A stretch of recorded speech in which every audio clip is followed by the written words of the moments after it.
Everyone, welcome back to our channel science Vedas. आज हम लोग इमीटर बायस जो टॉपिक है उसके सेकेंड पार्ट को पार्ट 2 को कवर करेंगे।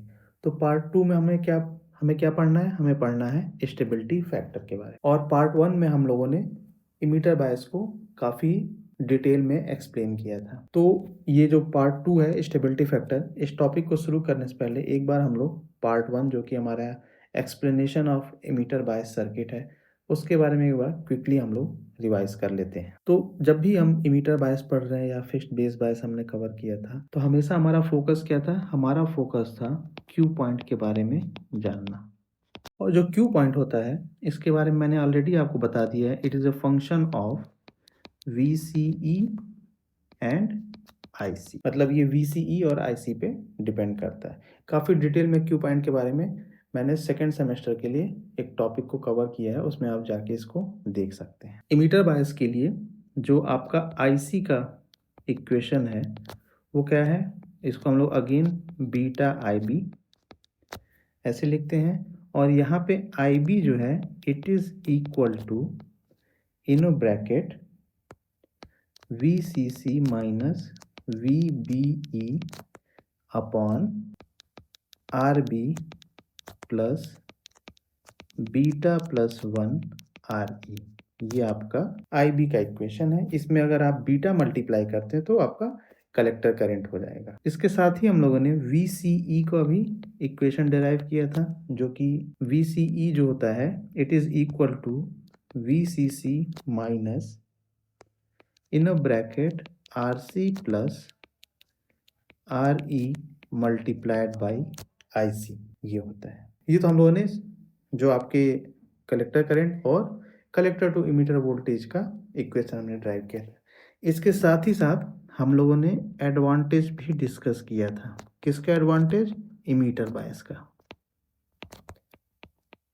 इमीटर बायस के एडवांटेज को भी हम लोगों ने डिस्कस किया था। और यहाँ पे काफ़ी डिटेल में आपको समझाया था कि जो भी क्यू पॉइंट होता है, क्यू पॉइंट जो होता है उस पे जो टेम्परेचर और प्रोसेस का जो इफेक्ट होता है वो कैसे इमीटर बायस के केस में ऑलमोस्ट निग्लिजिबल होता है। इसको काफ़ी डिटेल में मैंने आपको समझाया है। आप लास्ट लेक्चर जाके देखिए, आपको काफ़ी अच्छे से समझ में आ जाएगा। तो आइए अब शुरू करते हैं हम लोग स्टेबिलिटी फैक्टर कैलकुलेशन। किसका? Emitter bias circuit. सबसे पहला काम क्या है? आपको याद होगा इमीटर बायस सर्किट जब मैंने बनाई थी तो उसको 3 पार्ट में मैंने स्प्लिट किया था। जो थर्ड सर्किट है उसको मैंने यहाँ पे फिर से ड्रॉ किया है। उसका नाम जो है मैंने इस सर्किट का नाम 1 दे दिया है।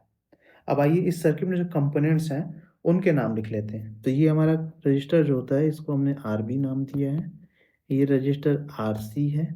ये आपका VCC है, पॉजिटिव पोटेंशियल है, प्लस माइनस। ये भी आपका VCC है, plus minus.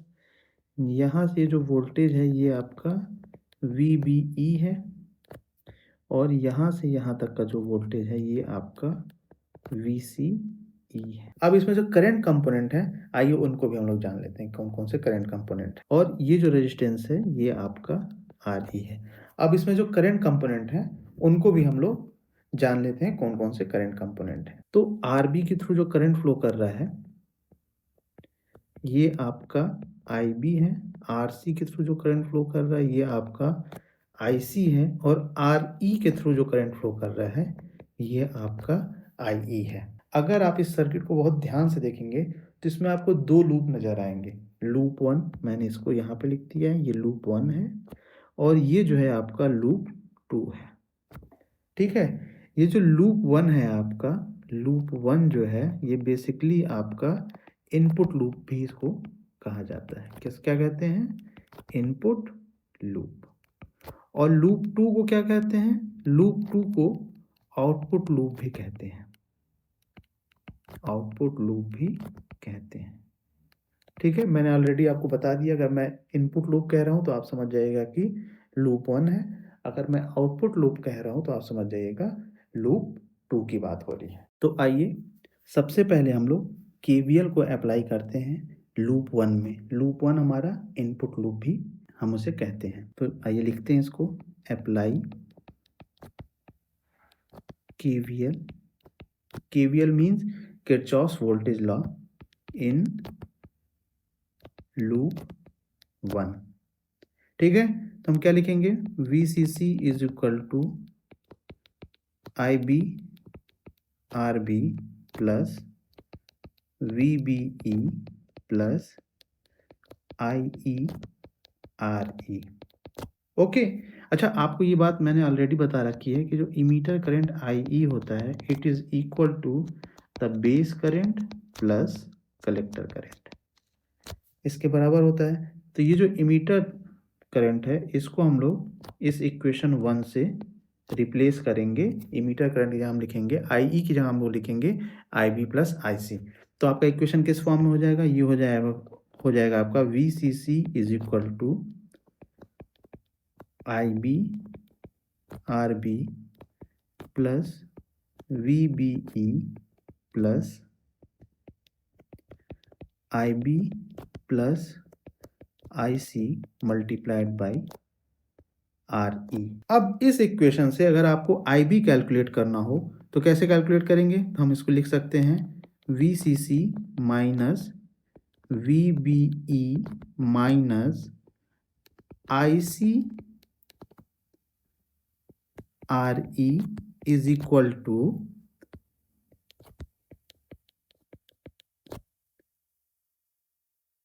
RB plus RE multiplied by IB। तो यहाँ से IB का आपको क्या मिलेगा फॉर्मूला, तो IB इज इक्वल टू हो जाएगा हमारा VCC minus VBE minus IC RE divide by RB plus RE। अब अगर आपको कलेक्टर करंट कैलकुलेट करना है तो हमें पता है एक इक्वेशन होता है IC is equal to beta times IB plus in a bracket beta plus 1 ICBO। ठीक है, तो यहाँ पे ये जो IB है, इसको हम लोग, इसे मैंने कह दिया इक्वेशन 2, यहाँ से पुट करते हैं तो हमें IC क्या मिलेगा, तो IC is equal to beta multiplied by VCC minus VBE minus IC RE divide by RB plus RE, okay, and plus beta plus 1 ICBO। इसको मैंने कह दिया इक्वेशन नंबर 3। हमने इक्वेशन नंबर 3 में जो है वो कलेक्टर करंट को डेराइव कर दिया है। अब हम स्टेबिलिटी फैक्टर जा रहे हैं कैलकुलेट करने। तो बेसिकली स्टेबिलिटी फैक्टर किससे डिनोट होता है, कैपिटल S से, and define as rate of change of collector current with respect to the leakage current ICBO, keeping input voltage VBE and amplification factor beta constant. Okay, यही तो definition थी। तो इस equation को derive करने के लिए हमें जो इक्वेशन नंबर 3 है उसको डिफरेंशिएट करना पड़ेगा with respect to IC with keeping VBE and beta constant. तो आइए लिख लेते हैं, differentiate equation 3 with respect to IC and keeping VBE and beta constant. तो देखिए लेफ्ट हैंड साइड में आपका IC है, तो अगर उसको हम डिफ्रेंशिएट करते हैं DIC upon DIC is equal to, अच्छा, beta upon RB plus RE को हम कांस्टेंट मान के पहले ही ब्रैकेट के बाहर कर लेते हैं, RB प्लस RE। अब हमें D of DIC in a bracket VCC minus VBE minus ICRE, okay, and plus beta plus 1 DICBO upon DIC। ये इक्वेशन 3 को जब हम डिफरेंशिएट कर रहे हैं विथ रिस्पेक्ट टू IC तो आपको इस फॉर्म में मिलेगा। ओके, अब यहाँ पे बहुत इंपॉर्टेंट चीज है कुछ ध्यान देने वाली, उसको देखते हैं। देखिए सबसे पहली बात, आपका VCC क्या ये भी कांस्टेंट है, इसको अगर आप डिफरेंशिएट करेंगे तो क्या हो जाएगा, 0 हो जाएगा। सिमिलरली आपका VBE भी कांस्टेंट है, तो अगर आप इसको डिफरेंशिएट करेंगे तो ये भी आपका 0 हो जाएगा। और अगर आप IC को विथ रिस्पेक्ट टू IC अगर डिफरेंशिएट करते हैं तो आपको क्या मिलेगा, 1 मिलेगा। इसके बाद अगर आप ये देखेंगे इस टर्म को, तो ये क्या है, DICBO अपॉन DIC, तो इसको हम लोग ऐसे लिख सकते हैं DICBO upon DIC is equal to 1 upon S। इसको ऐसे लिख सकते हैं क्योंकि आपको स्टेबिलिटी फैक्टर का फॉर्मूला पता है क्या होता है, तो S is equal to DIC upon DICBO। लेकिन इस केस में क्या है, अपोजिट है, DICBO न्यूमरेटर में है और DIC डिनोमिनेटर में है, तो इसको हम लोग 1 अपॉन S लिख सकते हैं। तो ये जो इक्वेशन है इसको हम अब कैसे लिख सकते हैं, इसको हम लिख सकते हैं, देखिए DIC अपॉन DIC, ये हो गया आपका 1 is equal to beta upon RB plus RE, आपका ये क्या होगा, माइनस साइन को बाहर ले लें, DIC upon DIC into RE bracket close plus beta plus 1 into 1 upon S। अब देखिए आपका ये जो टर्म है ये बेसिकली क्या हो जाएगा, ये हो जाएगा आपका 1। तो अब ये इक्वेशन किस फॉर्म में सिंप्लीफाई होगा, तो अब ये इक्वेशन किस फॉर्म में लिखा जाएगा, इसको हम लिख सकते हैं 1 is equal to minus beta RE upon RB plus RE, okay, plus beta plus 1 into 1 upon S। और यहाँ से अगर आप फर्दर इसको सिंप्लीफाई करते हैं तो आपको मिलेगा S is equal to numerator में 1 plus beta multiplied by RB plus RE divided by RB plus 1 plus beta RE। ये हो गया आपका स्टेबिलिटी फैक्टर का formula in case of emitter bias circuit. ये जो सिंप्लीफिकेशन है इसको आपको होमवर्क की तरह लीजिएगा और करिएगा। अच्छा, हमने आपको ऑलरेडी जनरलाइज एक्सप्रेशन के बारे में बताया, तो क्या लिखा था हमने जनरलाइज एक्सप्रेशन को, हमने लिखा था जो स्टेबिलिटी फैक्टर का होता है S is equal to 1 plus beta divided by 1 minus beta in a bracket DIB upon DIC, ठीक है। और IB का हम लोगों ने क्या इक्वेशन डिराइव किया था, तो सर हमारा था IB is equal to VCC minus VBE minus ICRE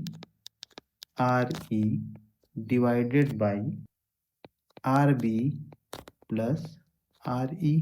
तो जो आपका IB का इक्वेशन अगर इसको हम डिफरेंशिएट करते हैं, ये डिफरेंशिएट करके देखते हैं, DIB अपॉन DIC, ठीक है। तो अगर यहाँ पे आप देखेंगे तो आपका VCC ये भी कांस्टेंट है, तो अगर आप इसको डिफरेंशिएट करेंगे तो ये 0 हो जाएगा। सिमिलरली आपका VBE भी कांस्टेंट होता है, ये भी 0 हो जाएगा। तो आपको क्या मिलेगा, DIC न्यूमरेटर में मिलेगा बस। तो यहाँ पे आप इसको लिख सकते हैं DIC in a bracket minus ICRE upon RB plus RE, ये हम लिख सकते हैं क्योंकि VCC का डिफरेंशिएशन 0 हो गया, VBE का डिफरेंशिएट कर रहे हैं तो 0 हो गया क्योंकि वो कांस्टेंट है। तो अब यहाँ से हमें क्या मिल जाएगा, हमें मिल जाएगा DIB अपॉन DIC जो है ये हमें क्या मिलेगा, ये हमें मिलेगा minus RE upon RB plus RE, यही हमें मिलेगा। अब ये DIB अपॉन DIC जो है, इसको जो जनरलाइज एक्सप्रेशन है इसमें हम लोग सब्स्टिट्यूट कर देते हैं तो हम क्या पाएंगे, हमें मिलेगा 1 प्लस बीटा, डिनोमिनेटर में क्या होगा 1 minus beta multiplied by minus RE upon RB plus RE। तो अगर आप इसको फर्दर सिंप्लीफाई करेंगे, सिंपल आपका फ्रैक्शन का मैथमेटिक्स है, ये फ्रैक्शन एडिशन सब्सट्रैक्शन है, अगर आप इसको सॉल्व करेंगे तो आपको जो फार्मूला मिलेगा फाइनली वो वही फार्मूला मिलेगा जो हम लोगों ने स्टेबिलिटी फैक्टर के केस में भी जस्ट सॉल्व किया है। तो हमें क्या मिलेगा, हमें मिलेगा 1 plus beta multiplied by RB plus RE divided by RB plus 1 plus beta multiplied by RE। ये क्या है, स्टेबिलिटी फैक्टर का जो फार्मूला हम लोगों ने अभी जस्ट डिराइव किया है। तो जो मैंने कहा ना जनरलाइज जो एक्सप्रेशन है उसकी हेल्प से भी आप लोग स्टेबिलिटी फैक्टर का फार्मूला डिराइव कर सकते हैं। तो वीडियो को ख़त्म करने से पहले एक बहुत ही महत्वपूर्ण सूचना आपको देनी है कि बहुत से स्टूडेंट्स की ये डिमांड इनबॉक्स में आती रहती है कि ये जो पीपीटी है उनको चाहिए होती है। तो आप हमारा टेलीग्राम चैनल, जिसका लिंक हम लोगों ने डिस्क्रिप्शन में दे रखा है, उसके थ्रू उस चैनल को ज्वाइन कीजिए और वहाँ पे इस पीपीटी को आप पा सकते हैं। हम लोग हर एक पीपीटी को वहाँ अपलोड कर देते हैं, वहाँ से आप इसको ईज़िली डाउनलोड कर सकते हैं ताकि आपके जो स्टडी या प्रिपरेशन है आपके सेमेस्टर एग्ज़ाम की वो काफ़ी अच्छे से हो। तो आज के लिए बस इतना ही। Thank you very much for watching our videos. Please like, share and subscribe to our channel और साथ ही साथ कमेंट करना मत भूलिएगा कि आप कौन सी यूनिवर्सिटी के स्टूडेंट हैं। Okay and bye.